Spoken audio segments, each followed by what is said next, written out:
Hey guys, welcome to Sahil Sharma jobs notifications. और कल हम बात की है 2025 का जो आपका हिमाचल प्रदेश यूनिवर्सिटी शिमला के द्वारा कंडक्ट करवाया गया examination MSc zoology entrance test, उसके हमने 50 क्वेश्चन कर लिए हैं। ठीक है, रेस्ट क्वेश्चन आज हम जितना हो सके उतना करेंगे। बाकी आपको मैंने पहले कहा हुआ है, देखो टाइम बहुत कम है। आप लेके चलो, एक महीना भी नहीं है अप्रॉक्स। जून के फर्स्ट वीक में आपका एग्जामिनेशन हो जाएगा। तो आपको बस ये ऐसा रखना है कि MCQ क्वेश्चन और PYQ क्वेश्चन, बस बस दो ही आपके टारगेट होने चाहिए। कोई भी आपको थ्योरी बुक्स पढ़ने की ज़रूरत नहीं। मैं एक आपको डेफिनेटली बोल सकता हूँ कि आपको कहाँ से तैयारी करनी है। देखो, आपको PYQ टारगेट करने हैं। जितने भी अभी मैंने करवाए हैं 2020 से 2019 से लेकर 2025 तक। 2023 वाले मिस है क्योंकि मेरे पास वो क्वेश्चन पेपर नहीं था। रेस्ट दो क्वेश्चन पेपर करवाऊंगा SP मंडी के, और थोड़े से करवाऊंगा कश्मीर यूनिवर्सिटी के। ये सारा करने का ये आपको यूट्यूब पर मिल जाएगा सारा। ठीक है, ये है PYQ, यानी एज इट इज़ क्वेश्चन आएंगे। बहुत सारे क्वेश्चन डायरेक्ट भी आते हैं और कुछ आते हैं रिलेटेड क्वेश्चन, उनसे रिलेटेड क्वेश्चन।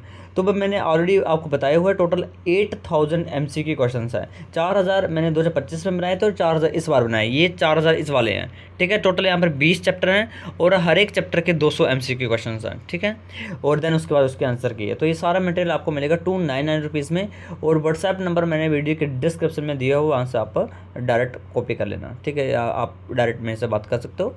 लिंक भी दिया हुआ है मैंने टेलीग्राम का और इंस्टाग्राम का। चलिए वीडियो को कंटिन्यू करते हैं। क्वेश्चन नंबर 51 से, identify from the given below that is not a part of the circulatory system. और आई थिंक आप सभी को पता होगा, ये रिपीटेड क्वेश्चन है, मैंने आपको करवाया हुआ है। और मैंने आप तभी बोला था कि ये जस्ट जनरल थिंग क्या है। देखो, आर्टरीज होती हैं, कैपिलरीज होती हैं, वेन होती है। क्या नहीं होता है? ब्रोंक्यूल्स, क्योंकि ब्रोंक्यूल्स रेस्पिरेटरी सिस्टम का पार्ट है। ठीक है, ये क्वेश्चन रिपीटेड क्वेश्चन है और एज इट इज़ ऑप्शन भी चेंज नहीं किए हैं। Question number 52. The two most important structural insect pests in urban situations are।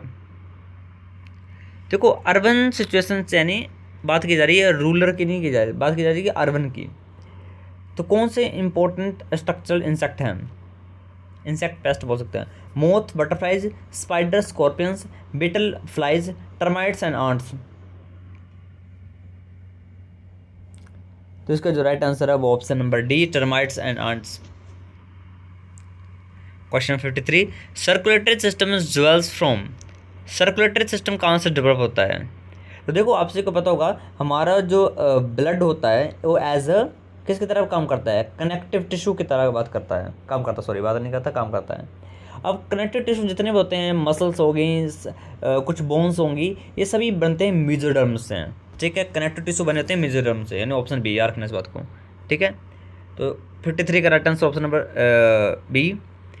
Question number 53, centrolecithal type of egg are unique feature of. देखो, centrolecithal, सेंट्रोलैथिसल क्या होता है? देखो, ऐसा एग जिसमें सारा योक सेंटर में हो। ठीक है, सारा योक सेंटर में हो और पेरिफेरी, पेरिफेरी में क्या हो? पेरिफेरी, पेरिफेरी में ही क्लीवेज हो। इसको बोलते हैं सेंट्रोलैथिसल एग।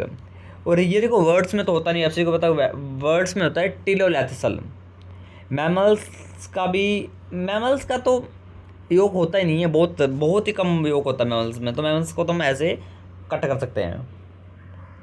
रेप्टाइल्स और इंसेक्ट, तो इसका right answer option number D, insects. Insects में आपने देखा होगा ड्रोसोफिला मेलानोगास्ट्रा, उसका एग देख लेना पूरा आपका कैसे होता है। उसमें एक बोलते एक टर्म आती है जिसको बोलते हैं सेंसिटल, हाँ सेंसिटल, या कॉर्नोसिस्ट बोल सकते हैं हम, कॉर्नोसिस्ट या सेंसिटल, जिसमें बहुत सारे डिवीज़न होते हैं सेल्स के, बट सॉरी बहुत सारे डिवीज़न होते हैं न्यूक्लियस के, बट सेल रिमेन्स एक ही रहता है। Question 55, which of the following enzyme catalyse the conversion of pyruvate to lactate. अब देखो, मोस्टली आपने वीडियो देख लोगे PYQ की। अब बताओ, ये क्वेश्चन कितने बार आ चुका है? कंटिन्यू 3 बार आ रहा है, 2022 में, 24 में, अदन 25 में भी आ गया, और 21 में तो आया था pyruvate to acetyl coenzyme A. तभी मैंने यही बोला था कि देखो, ये जो एंजाइम होते हैं जो कन्वर्ट करते हैं पायरुवेट को लैक्टेट के अंदर, जो कि एक बोल सकते हैं माइटोकॉन्ड्रिया के अंदर होने वाली प्रोसेस है मैट्रिक्स में, और ये ग्लाइकोलाइसिस और क्रैब साइकिल के एक लिंकेज भी है। अब ये जो लैक्टेट बनता है ये एनारोबिक कंडीशन बनता है, यदि ऑक्सीजन नहीं हो तो।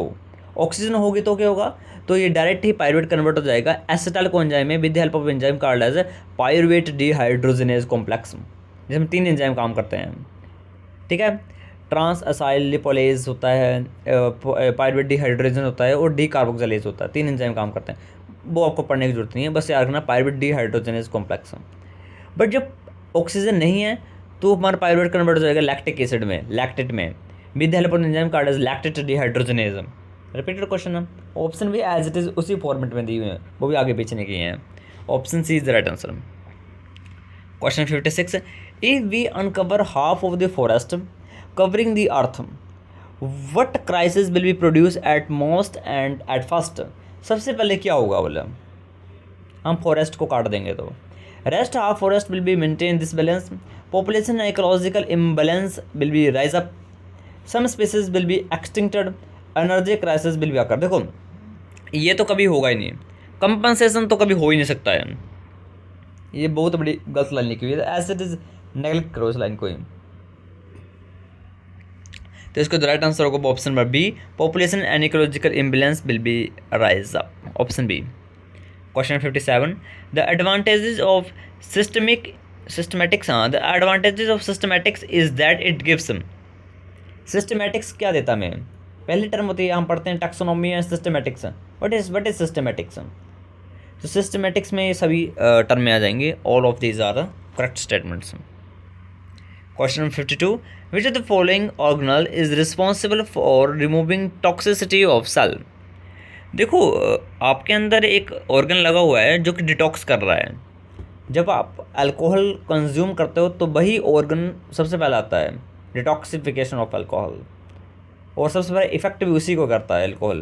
भाई कब तक डिटॉक्स करेगा बेचारा, आप डेली पी रहे हो, एक ऐसा टाइम आएगा वो डिटॉक्सिफिकेशन करना बंद कर देगा, and that term is called as liver cirrhosis, या लिवर का खराब हो जाना। तो right answer is liver. But यहाँ पूछा गया है ऑर्गेनल्स कौन से ऑर्गेनल है, ऑर्गन नहीं है, तो लीवर तो है, बट लीवर के अंदर कौन सा ऑर्गेनल जो काम करता है। देखो माइटोकॉन्ड्रिया का कोई रोल नहीं है टॉक्सिसिटी रिमूव करने में, राइबोसोम प्रोटीन बनाने में है कोई नहीं है, लाइसोसोम्स या एंडोप्लाज्मिक रेटिकुलम, तो मोस्टली स्टूडेंट टिक करेंगे लाइसोसोम ऑब्वियसली, बट नहीं, इसका राइट आंसर है एंडोप्लाज्मिक रेटिकुलम, वो भी स्मूथ एंडोप्लाज्मिक रेटिकुलम, और ये स्मूथ एंडोप्लाज्मिक रेटिकुलम रहती हैं लीवर में, जो लीवर वाली हैं स्पेशली।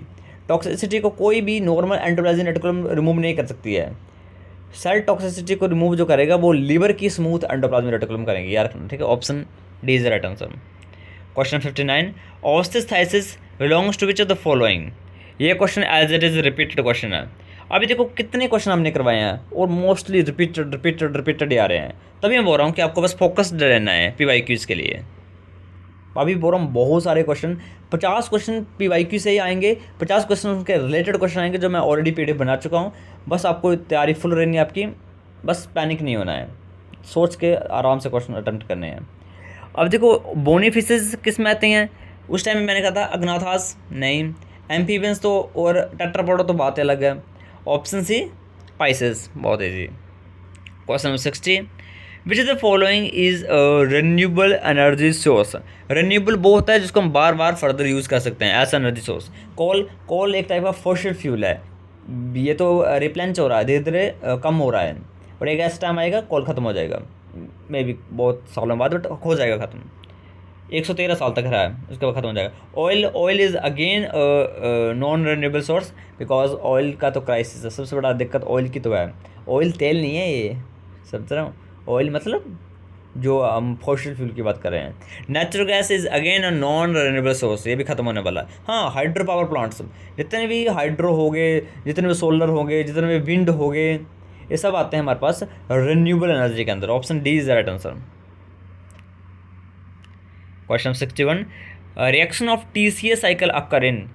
TCA साइकिल की रिएक्शन कहाँ चलती है, और ये तो बच्चे को आता होगा, ठीक है, माइटोकॉन्ड्रिया के अंदर। Option D.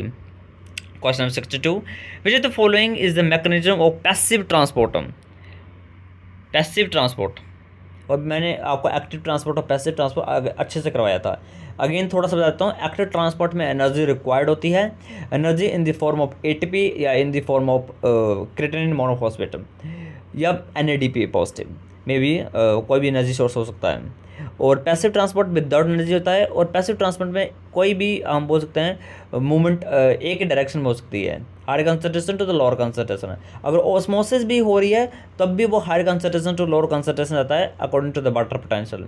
यार ना, ऑस्मोसिस में कभी भी सोल्यूट मूव नहीं करेगा, ऑस्मोसिस में सोलवेंट मूव करता है, यानी वाटर मूव करता है। वाटर मूव करेगा from the higher water potential to lower water potential या low solute potential to higher solute potential. क्योंकि अगर सोल्यूट कम है तो इसका मतलब वाटर ज़्यादा है, वाटर ज़्यादा है तो वो हमेशा higher concentration to lower concentration जाएगा। तो इसका राइट आंसर होगा option number A, osmosis. Osmosis क्या है? एक टाइप के पैसिव ट्रांसपोर्ट है। एक मैं आपको दिखा देता हूँ ऑस्मोसिस का थोड़ा सा, वैसे तो आपको पता ही होगा, बचपन में पढ़ा होगा, फिर भी आपको थोड़ा सा बताता हूँ ऑस्मोसिस के बारे में। ये एक सेल है, ये दूसरा सेल है, और इसमें बहुत सारे सोल्यूट हैं, बहुत ज़्यादा सोल्यूट है इसमें। और ये है जिसमें सोल्यूट बहुत कम है। अब जिसमें सोल्यूट बहुत कम है उसमें वाटर क्या होगा? फ्रीली मूव कर रहा होगा, ठीक है, मोर अवेलेबल होगा। जिसमें सोल्यूट बहुत ज़्यादा उसमें सोलवेंट बहुत कम होगा, ठीक है, क्योंकि वाटर मॉलिक्यूल सारे ट्रैप्ड होंगे, वो हिल डुल नहीं रहे होंगे, यानी वाटर पोटेंशियल क्या हो गया? कम हो गया। सोल्यूट पोटेंशियल क्या है? ज़्यादा है। अब यहाँ पर क्या है? सोल्यूट पोटेंशियल क्या है? कम है। वाटर पोटेंशियल क्या है? ज़्यादा है। अब ऑस्मोसिस के टर्म क्या है? Osmosis said that water is move from higher water potential to low water potential. Water potential high इसमें है और वाटर पोटेंशियल लोअर इसमें है, मूव इस तरफ कर जाएगा। दूसरी टर्म डेफिनेशन है low solid potential to higher solid potential. Low solid potential यहाँ है, ठीक है, और हाई सॉलिड पोटेंशियल यहाँ है, तो वाटर अगेन यहाँ। जैसे मर्जी आपको रखना, हमेशा पानी मूव करेगा higher water potential to lower water potential. Question number 63, serial repetition of body organs in segment is called. Again repeated question and very important question, इस बार भी आएगा। राइट आंसर इज मेटामेरिज्म, और ऑप्शन भी वैसे दिए हुए हैं इन्होंने, चेंज नहीं करते यार, ऐसे कैसे यार। Which mouth part of honey bee is use to mould backs and udders pollens. तो वो कौन सा पार्ट है? तो वो होता है mandibles, option C. Question number 65, ornithology is the study of. कब मोस्टली सभी को आता होगा, ठीक है, option B birds. Question number 66, एम्पिटाइटेड enlarged graafian follicle of ovary secrete. देखो एम्पिटाइड लिखा हुआ है, यानी ख़त्म हो चुका है, एनलार्ज ग्राफिकन फॉलिकल्स है, एनलार्ज ग्राफियन फॉलिकल्स है। तो जितने यहाँ पे ग्राफिन फॉलिकल्स होते हैं वो सिक्रेट करते हैं आपका मेन हार्मोन, और वो कौन है? Progesterone, option C. Question 67, human unfertilise egg contain. Human का अनफर्टिलाइज एग कंटेन क्या था? देखिए अगेन रिपीटेड क्वेश्चन करवाया हुआ मैंने, मुझे याद नहीं है 2022 का था या 21 का था। ये क्वेश्चन था आपका 4th क्वेश्चन था, देख लेना किसका था, करवाया हुआ मैंने। तो देखो अनफर्टिलाइज एग के पास क्या होता है, मैंने पहले कहा है, देखो फीमेल के पास क्या है? XX है, मेल के पास क्या है? XY है। अब फीमेल का जो अनफर्टिलाइज एग होगा उसके पास कितने क्रोमोसोम होंगे? क्योंकि वो म्योसिस कर चुका है, भले ही मेटाफेज 2 में वो अरेस्टेड है, बट ऑल दो वो म्योसिस कर चुका है। म्योसिस कर चुका है यानी वो, देखो म्योसिस 1 क्या होती है? Reductional division. म्योसिस 2 क्या होती है? Equational division. जब रिडक्शन डिवीजन कर चुका है 46 क्रोमोसोम कन्वर्ट हो चुके हैं 23 में, 23 में, मतलब जो गैमेट्स हैं वो N है, ठीक है, N नंबर में है। N नंबर मतलब हाफ नंबर ऑफ क्रोमोसोम है। अब ऑप्शन पढ़ो, 2 से X क्रोमोसोम, 2X क्रोमोसोम हो ही नहीं सकते, क्योंकि एग क्या है? एक टाइप का गैमेट है, और गैमेट कैसे होते हैं? N हैप्लॉइड होते हैं। इन 2X क्रोमोसोम तो डिप्लॉइड कंडीशन हो गई, ऐसे एलिमिनेट हो गया। Y क्रोमोसोम तो होता ही नहीं है एग में, अब बचा Y क्रोमोसोम होता नहीं है, बचा क्या? ओनली X क्रोमोसोम, ठीक है। तो यह रखना, ऐसे करना होता है। Option C is the right answer. Question number 68 नहीं दिख रहा है। क्वेश्चन नंबर 69 कोशिश कर सकता हूँ। साइटोजेनेटिक मैपिंग नहीं दिख रहा है यार। ये देखो, ये क्वेश्चन करवाया हुआ मैंने, देख लेना, 2022 में आया था ये क्वेश्चन। इसमें पूछा गया कि कितने स्पर्म्स और कितने ओवा होंगे, और कॉन्सेप्ट सेम वही है कि एग तो सेम उतने होंगे जितने oocytes होंगे, और जो स्पर्म होते हैं वो 4 के नंबर में होते हैं, ठीक है, यानी एक प्राइमरी स्पर्मेटोसाइट होता है वो 4 स्पर्म बनाएगा, तो उससे 4 से मल्टीप्लाई कर देना। Lamarckism theory is also called as, repeated question, तो उसको बोलते हैं थ्योरी ऑफ एक्वायर्ड करेक्टर्स या inheritance of acquired character. Option A is the right answer. Question number 72, haemophilia is dash linked recessive trait. तो again repeated question, मैंने बताया है वो देखो जेड, मैंने तभी बोला था जेड कोई क्रोमोसोम नहीं है, ऐसे मैंने बोला था, याद रखना, ठीक है। बाई क्रोमोसोम नहीं होती है, ये होती है एक्स लिंक्ड, ठीक है। रिपीटेड क्वेश्चन है।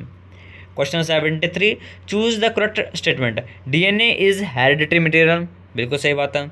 RNA is hereditary material, DNA is hereditary material but where it absent, okay. Again repeated question, मतलब ऐसा समझो 2025 में तो हद ही पार कर दी थी, इतने ज़्यादा प्रीवियस ईयर क्वेश्चन आए थे, इसलिए बोल रहा हूँ अच्छे से कर लेना इनको PYQ को।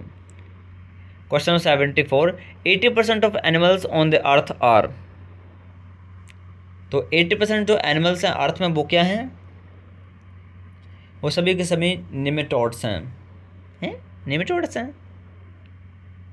ऑप्शन के अकॉर्डिंग तो निमेटोड्स हैं, और कोई ऑप्शन दिया नहीं है। अगर मान लो यहाँ पर ऑप्शन दिया होता अपना वो आर्थ्रोपोडा, तो सारे ऐसे कट हो जाते हैं। Question number 75, the type of parthenogenesis where only males are produce is. ऐसी पार्थेनोजेनेसिस जिसमें मेल ही प्रोड्यूस हो रहे हैं, तो उस टाइप के पार्थेनोजेनेसिस को हम बोलते हैं अरिनोको, क्या लिखा है, अरिनोकोटोकी, दिखता है, दिख ही नहीं रहा है, जो भी है। हो बहुत बुला रहे हैं यार, इसको करवा देता हूँ 78 को। इसमें पूछा गया है बस वही पूछा गया कि इसका आंसर आपको पता ही होगा, C�BG और A�BT, बस ऐसा ही है, ऐसा जहाँ पे लिखा होगा वो राइट आंसर होगा। Hardy Weinberg equilibrium, again repeated question, और तो कंटिन्यू आ चुका है 19, 21, 22, 24 एंड अगेन 25, रिपीटेड क्वेश्चन बार बार आ रहा है। और मैंने आपको पहले कहा है हार्डी वेनबर्ग इक्विलिब्रियम तभी अफेक्ट होता है जब उसके दिए गए अजम्पशंस फुलफिल नहीं होते हैं। मान लो random mating, natural selection, mutation, migration and genetic drift, ये 5 चीज़ें अगर हो रही हैं तो इक्विलिब्रियम चेंज हो जाएगा। जैसे मान लो रैंडम मेटिंग हो रही है, इक्विलिब्रियम चेंज हो जाएगा। नेचुरल सिलेक्शन हो रहा है, इक्विलिब्रियम चेंज हो जाएगा। म्यूटेशन हो रही है, इक्विलिब्रियम चेंज है। इक्विलिब्रियम चेंज मतलब genetic frequency, allele frequency change है। अब पढ़ो, देखो इधर बोला कि Hardy Weinberg equilibrium is not affected. देखो नेचुरल सिलेक्शन से तो अफेक्ट होगा ही, अगर तुम नेचुरल सिलेक्शन हो रहा है तो इक्विलिब्रियम चेंज हो जाता है, मतलब ये तो कट हो गया।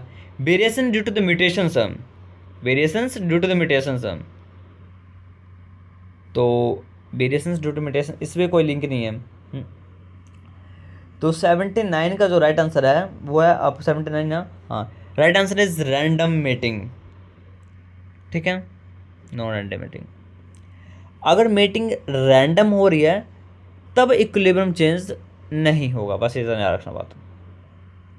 मतलब इसकी जो अजम्पशंस थी वो थी मैंने स्टार्टिंग में एक लाइन गलत बोल दी थोड़ी सी, रैंडम मेटिंग नहीं, नॉन रैंडम मेटिंग। जो हार्डी वेनबर्ग साइंटिस्ट थे उन्होंने ये 5 थ्योरी दी थी। पहला नॉन रैंडम मेटिंग, दूसरा नेचुरल सिलेक्शन, तीसरा mutation, fourth migration and fifth genetic drift. अगर इनमें से कोई भी चेंज होता है या आगे पीछे होता है, इक्विलिब्रियम चेंज हो जाएगा, इक्विलिब्रियम अफेक्ट हो जाएगा। बट जब मेटिंग आपकी रैंडम हो रही है तो इक्विलिब्रियम कभी चेंज नहीं होता है, जेनेटिक फ्रीक्वेंसी कभी चेंज नहीं होती है, एलीली फ्रीक्वेंसी कभी चेंज नहीं होती है। और उसने इसको एज ए पार्ट रखा भी नहीं था हार्डी वेनबर्ग ने, ठीक है। तो ये जो 5 लाइन लिखी है इनका रखना, non random mating, natural selection, mutation, migration and genetic drift.